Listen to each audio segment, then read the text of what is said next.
and thank you for joining me for my lecture recital. My name is Dean Snavely, and I am pleased to present this material as my culminating project for a DMA in wind conducting at the University of Nevada, Las Vegas. This project is a product of significant research into Franz Liszt's Hunnenschlacht, accompanied with a complete transcription of the symphonic poem for wind orchestra. This lecture is being presented as a video production, and because of the unique presentation method, information is presented in line with graphical musical examples overlaid with digital recordings representing the choices made for timbral substitution.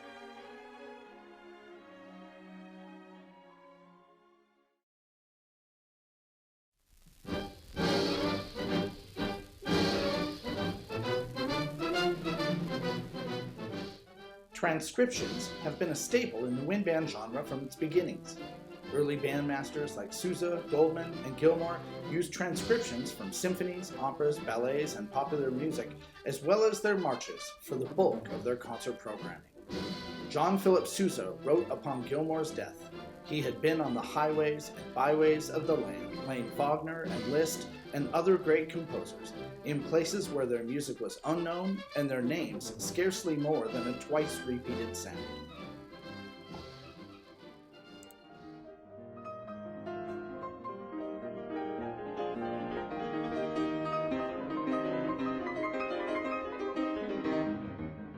Liszt himself was a prolific transcriber. Of the 768 works, nearly a third of them were transcriptions. He regularly programmed transcriptions of symphonies, operas, choral, and chamber works to provide a broader musical experience for his audience and expose works yet to be discovered by the listening public. His transcription of Symphonie Fantastique by Hector Berlioz was not only a tremendous contribution to the repertoire, but it brought his music to a broader audience. Historian Alan Walker says, quote, "Despite the technical difficulties, Liszt contrived to transfer this unique work to the piano and render its complex textures playable by 10 fingers. His chief motive was to help the poverty-stricken Berlioz, whose Symphonie Fantastique remained unknown and unpublished," unquote. Liszt bore the expense of printing his keyboard transcription, and he played it publicly, mainly to popularize the original score.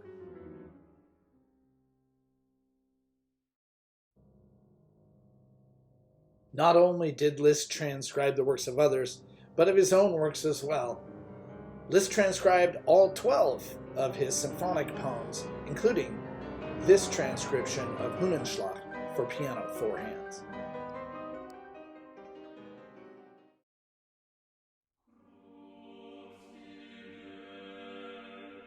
The sacred themes of Hunnenschlacht are clear and composed purposely by Liszt to put the forces of good and evil into a battle that was fought into the sky, led by the glowing cross.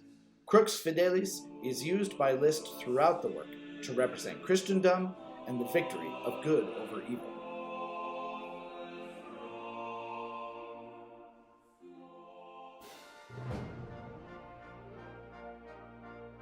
Sacred works for wind band are significantly underrepresented in the wind band library.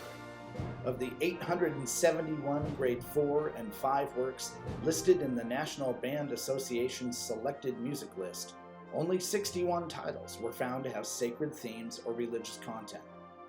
This new transcription of Hunnenschlacht for wind band will provide a 15-minute, challenging work for wind band that is based entirely on sacred material.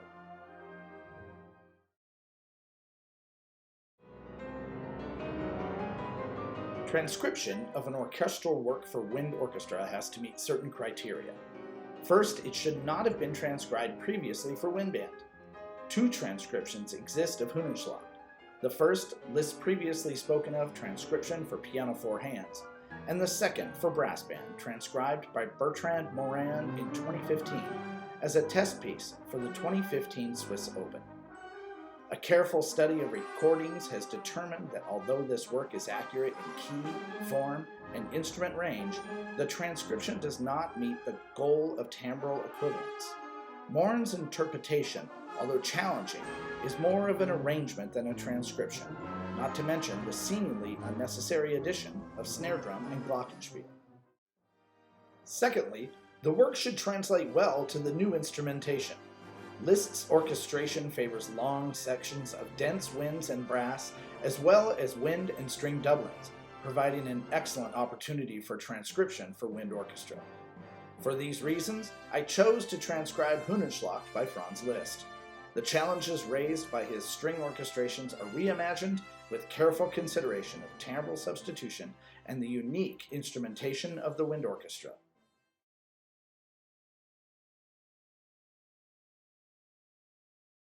Hungarian composer and pianist Franz Liszt was born to Austrian parents Adam and Anna Liszt in 1811 in Rating, Austria.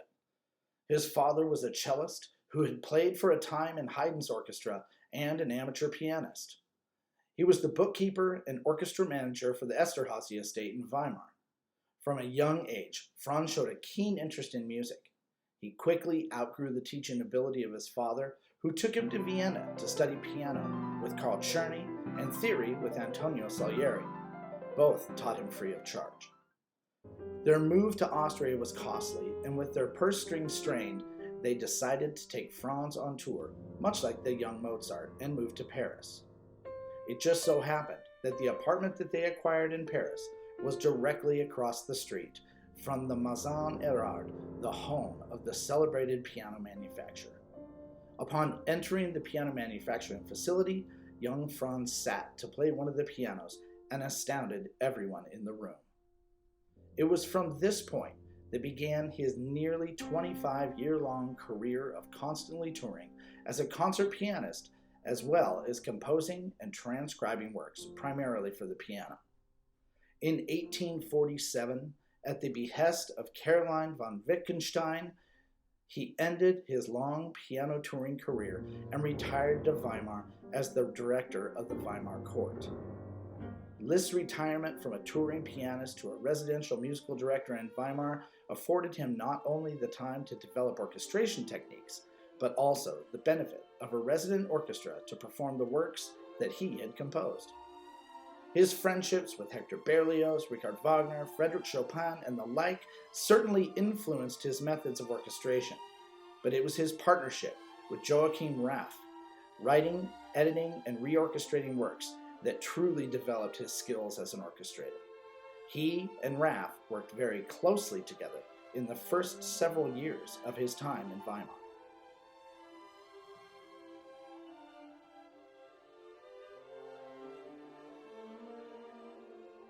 Liszt himself coined the term Symphonische Dichtung, or symphonic poem, as he said, quote, to describe the works that did not obey classical form strictly and were based to some extent on a literary or pictorial idea, unquote. Hunnenschlacht is the 11th of 12 symphonic poems written during Liszt's tenure at Weimar. The work is based on a reproduction of a mural painted by famed artist Wilhelm von Kaulbach in 1846. The fresco was one of 6 works representing the history of mankind and was brought to Liszt by Princess Sayn Wittgenstein in the summer of 1855. Liszt was so taken by the mural that he wrote back to the princess, quote, "I'm greatly tempted to write a musical composition after this sketch. Naturally, it will not be a matter of a guitar solo, and a large detachment of brass must be sent into action," unquote. In his correspondence with Kaulbach, Liszt offered this symphonic poem in exchange for a portrait of his beloved princess. Liszt's orchestration in Hunnenschlacht wields the power of the full symphonic orchestra to represent the battle portrayed in Kaulbach's painting. From ghostly muted strings to the bugle calls and explosive percussion of the battlefield with his instruction war cry. Liszt uses the orchestration to tell the tale of the epic battle that was so fierce the souls of the dead warriors rose into the air and continued to battle into the sky. Liszt includes the pipe organ as an exemplification of the cross borne by the Romans in the clouds, victoriously gleaming over the combatants.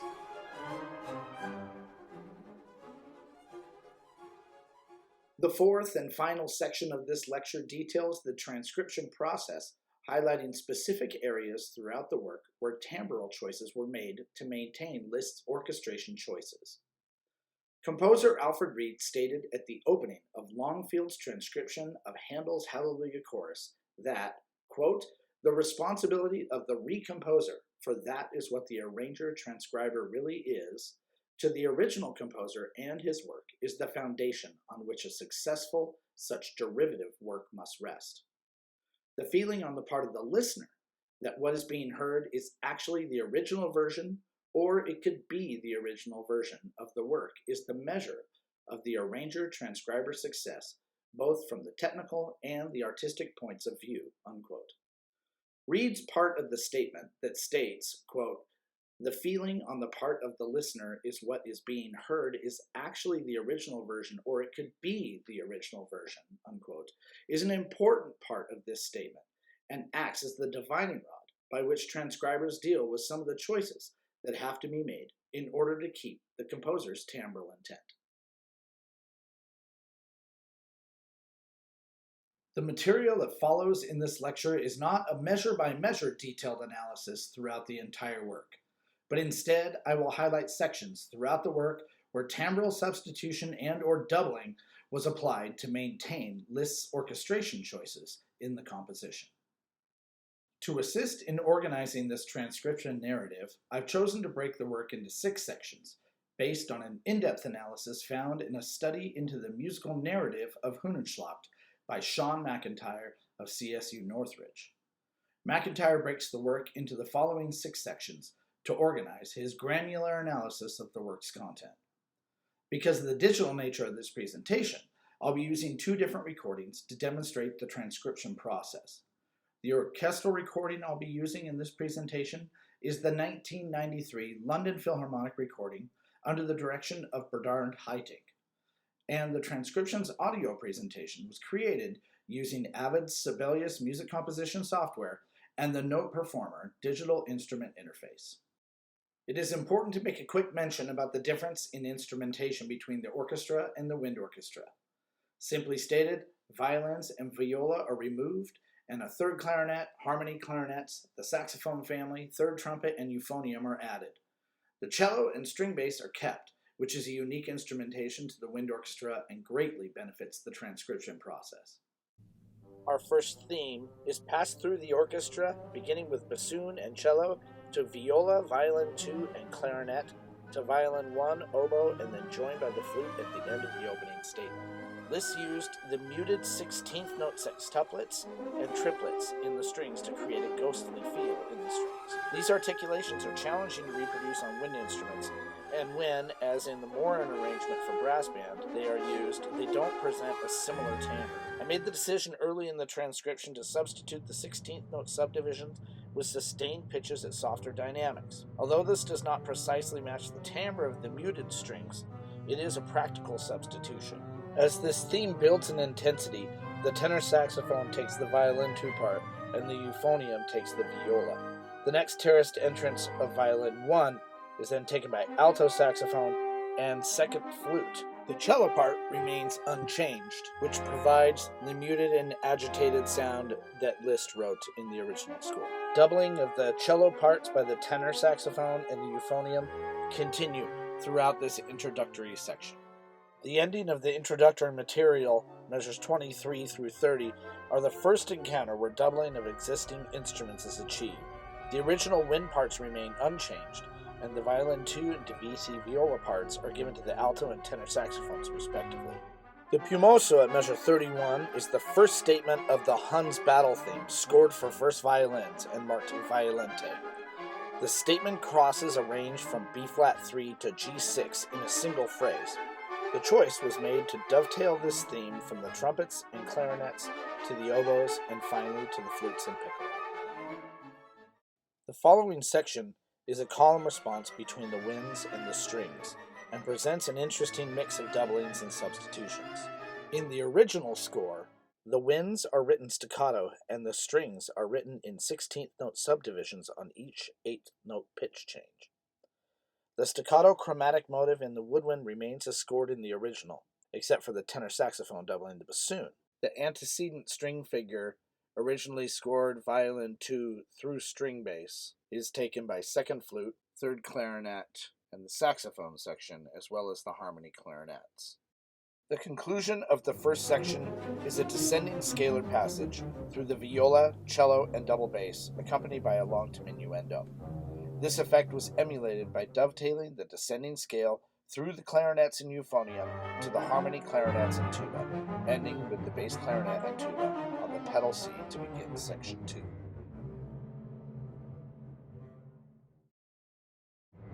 The second section begins with cello and bassoon, with the tuba doubling. The bass clarinet takes on the viola sustained pedal. This section continues through measure 83. In measure 85, the bass trombone takes the pedal C from the first horn to make room for the horn substitution for the low strings. This next section of the work was probably my favorite problem to solve. Liszt wrote quintuplet and sextuplet 16th note figures in the violins to recreate the fury of the battle. In the Morin arrangement, these bursts of sound were given to the E-flat alto horns and flugelhorns at fortissimo. After listening to numerous orchestras and studying the scores of the original work and the piano transcriptions, I've concluded that these moments of affect are intended to be wild as stated in the score, but still within the orchestra's structure. The strings are still marked muted until measure 129, further supporting strong but not overwhelming balance to the rest of the ensemble. Here's an example of how Morin dealt with these figures in the brass band arrangement.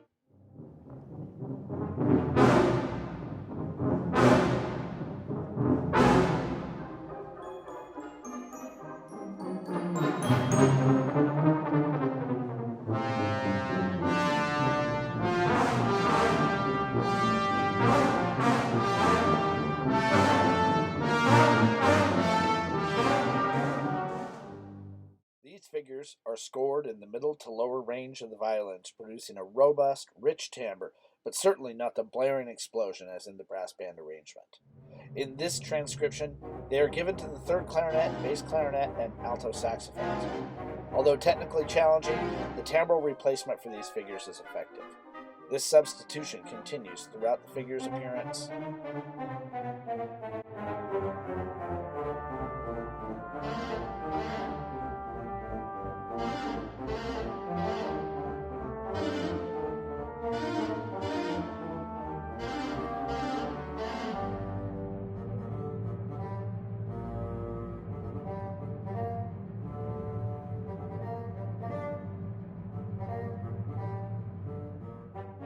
There are three distinct motives happening throughout this section. The motivic information that we just spoke of, and then in the viola, cello, and string bass, a offbeat 16th note to staccato 8th note progression happening as a motor underlying the entire section. This is transferred up to the French horns and the euphonium, and the high woodwind parts remain unchanged as they trade off this figure.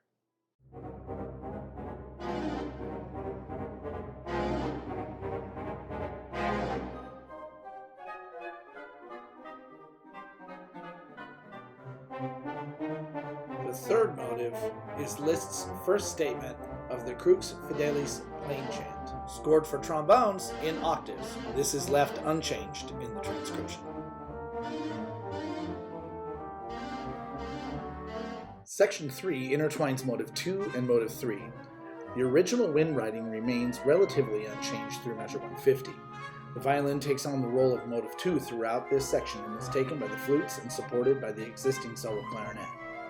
The solo clarinet doubles the final 4 bars of the section to support the end of the last figures of violin 1, which are outside of the flute's range.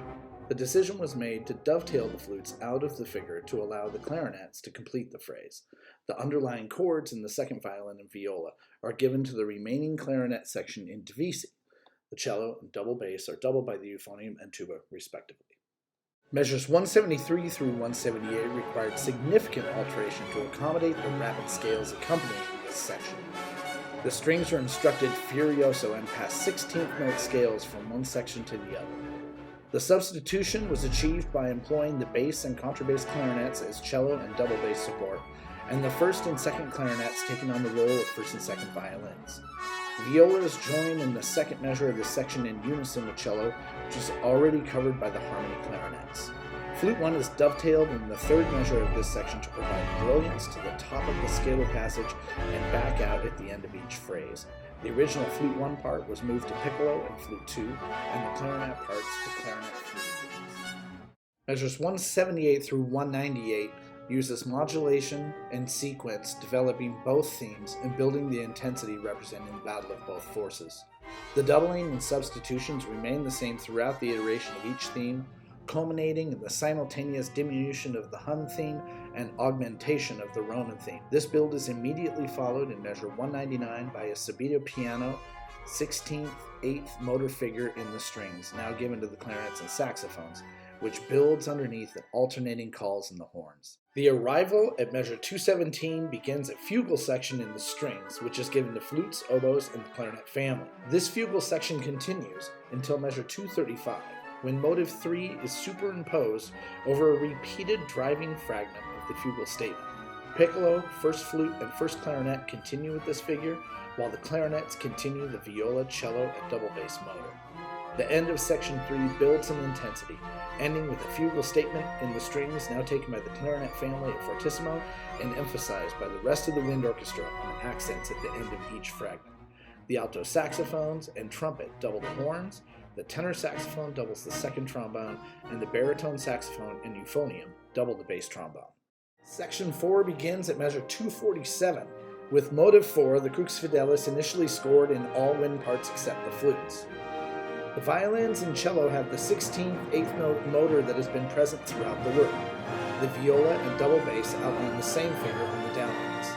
The clarinets, contrabass clarinet, and baritone saxophone take the violin and cello parts, while the bass clarinet and tenor saxophone double the viola. The strings minus the double bass from measure 254 to 260 are written in 8th note triplet subdivisions on each ascending quarter note.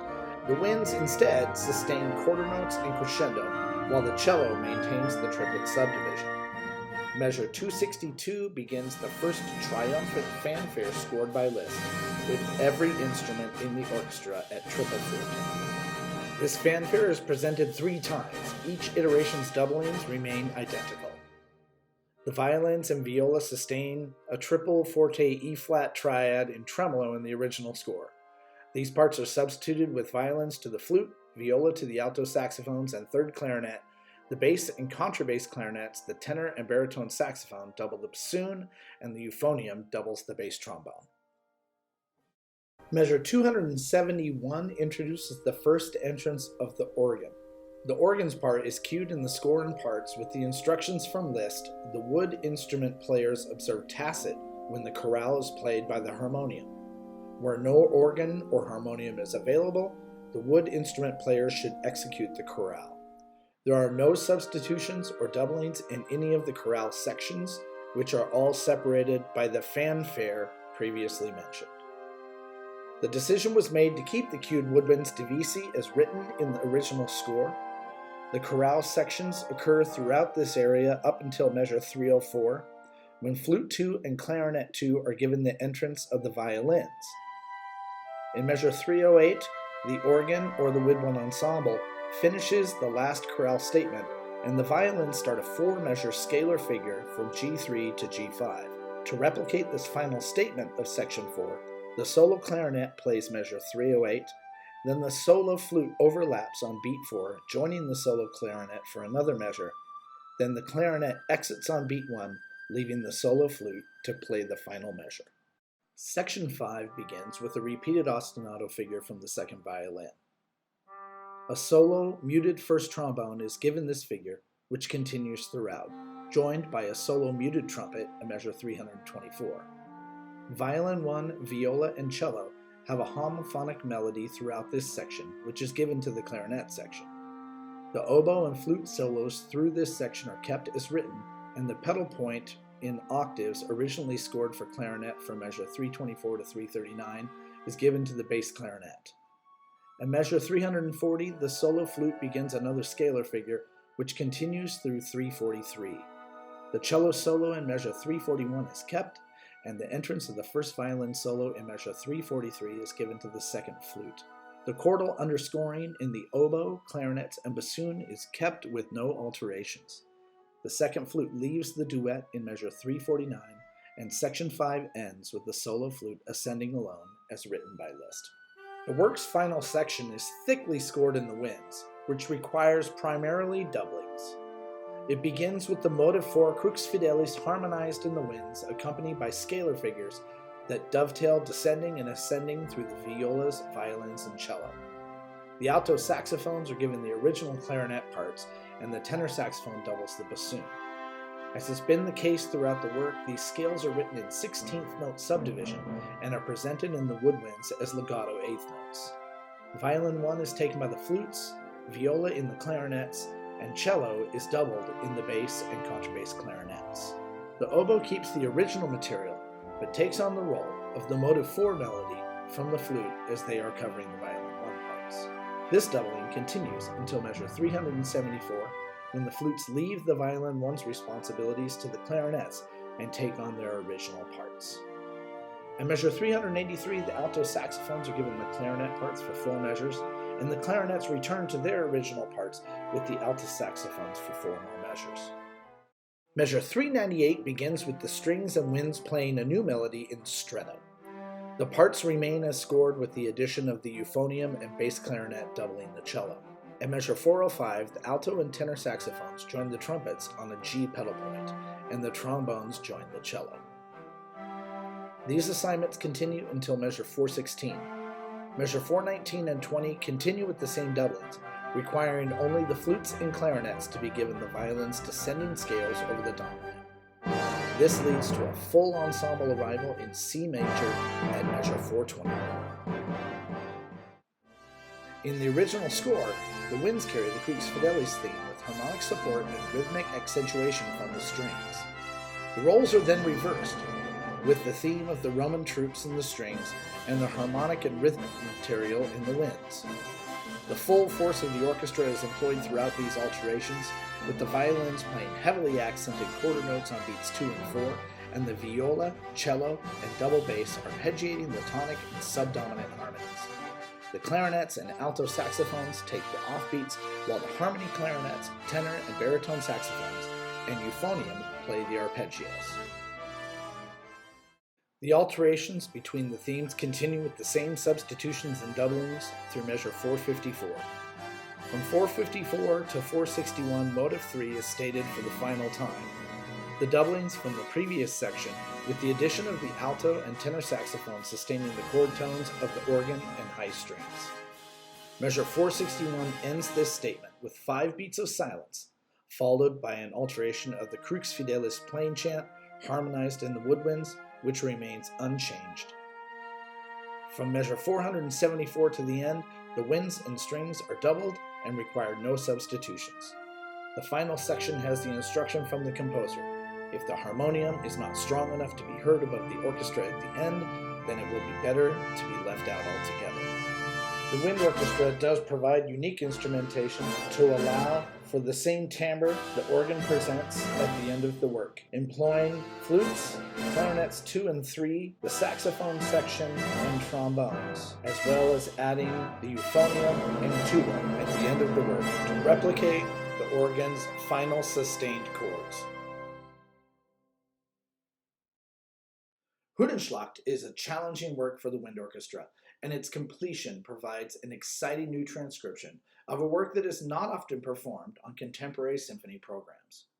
I recently spoke on the work as a pre-concert lecturer for a regional symphony. Afterwards, I spoke with the director of the organization about my transcription. His first reaction was, "I can hear that. It makes sense." And I agree. The timbral palette written in Liszt's original score and the instrumentation of the wind orchestra provide all the reverence and excitement intended by the composer. Thank you for watching this lecture recital and for the support the music department has provided me over these last several years at UNLV. It has been a pleasure to be part of such a dynamic institution and receive more instruction and inspiration than I'd ever hoped for as a graduate student. I value my time spent with my fellow students, and I am forever grateful for the mentorship, camaraderie, and friendships that I developed there. Thank you.